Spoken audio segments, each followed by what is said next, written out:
हर एक पेशेंट कहता है कि डॉक्टर मैं स्ट्रेस में हूँ। हर एक होम्योपैथिक डॉक्टर को ये पता होता है कि हर एक डिसीज़ जो है वो स्ट्रेस की वजह से आता है।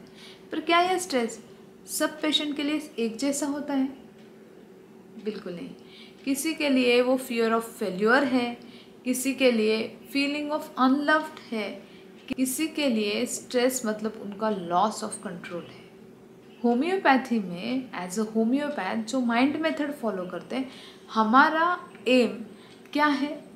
स्ट्रेस को डिकोड करना। हमारे पेशेंट का इनर स्ट्रेस पैटर्न क्या है, क्या ऐसी चीज़ है, क्या पॉजिटिव फैक्टर है जो उसे स्ट्रेस देता है, और उस स्ट्रेस को एड्रेस करना ही उसको सिमिलिमम देना और क्योर करना कहलाता है।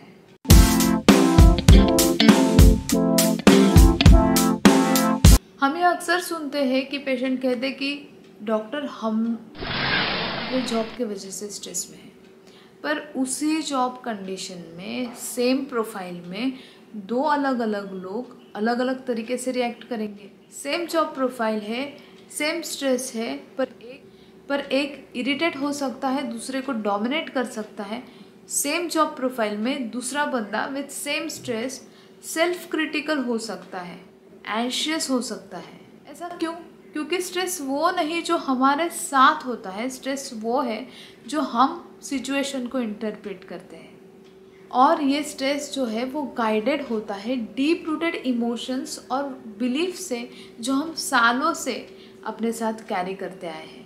तो माइंड मेथड एग्जैक्टली क्या है? माइंड मेथड हमें मदद करता है एग्जैक्टली डिकोड करने में कि ये जो स्ट्रेस का ब्लूप्रिंट है वो अपने पेशेंट में क्या है। चलो इसको अच्छे से समझाने के लिए I share one of my patients case. 42-year male came with hypertension and sleep disturbance.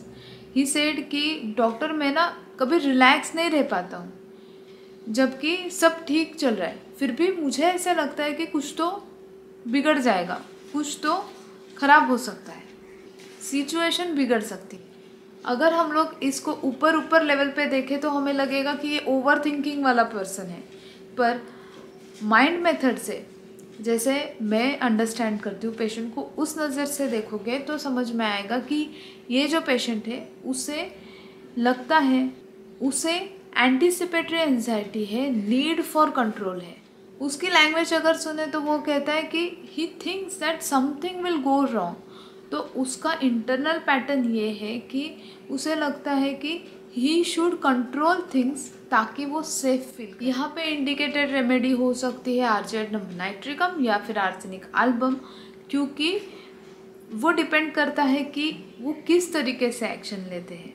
तो यही है माइंड मेथड, यही है एक्चुअल इसेंस कि आप आउटर कंडीशन नहीं इनर कॉज को ट्रीट करते हो और पेशेंट को हील करते हो। चलो अभी इस माइंड मेथड को, इस प्रोसेस को डिकोड करते हैं।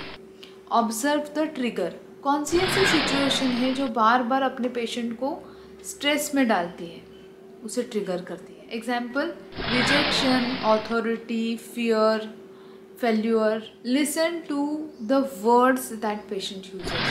वो उसकी इंटरनल प्रोग्रामिंग के बारे में बहुत कुछ कहते हैं, जैसे कि I cannot, I must, I should, I would have. ये सारे वर्ड्स ध्यान से सुनने। Identify the core conflict. जो डीप लेवल के इमोशंस क्या है?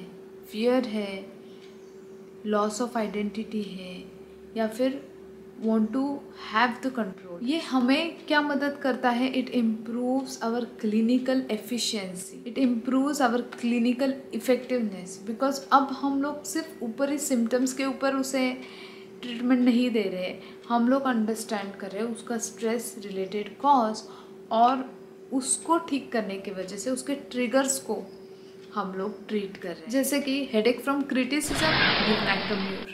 Palpitation before exams, gives Gelshimim. Sleeplessness from responsibility, give Kalika। देखिए स्ट्रेस एक ही पर बिल्कुल अलग स्ट्रेस पैटर्न, इसलिए रेमेडीज विल बी डिफरेंट। ये है रियल होम्योपैथी जो कि बिल्कुल साइंटिफिक है और पेशेंट को एक्चुअल डीप अंडरस्टैंड करने के बाद उसमें एक्चुअल हीलिंग लगे। तो नेक्स्ट टाइम आपके पास जब कोई पेशेंट आए और कहे डॉक्टर मैं बहुत स्ट्रेस्ड हूँ, तो सीधा रेपर्टरी में रूब्रिक हंट करने के लिए नहीं जाना है, पॉज करना है, उसे पूछना है कि जब आप स्ट्रेस्ड होते हो वास्तव में आपके साथ क्या होता है। और ऐसे ही important, knowledgeable, real result giving homeopathy सीखने के लिए तुरंत अपने learn homeopathy with doctor Sanjivani YouTube channel को सब्सक्राइब करना है, क्योंकि बहुत सारे वीडियोस ऐसे हैं जिसमें बहुत व्यूज़ हैं पर उतने हिसाब से सब्सक्राइबर नहीं है। तो do subscribe to the channel and stay updated with the result giving homeopathic knowledge. Thank you. Happy healing.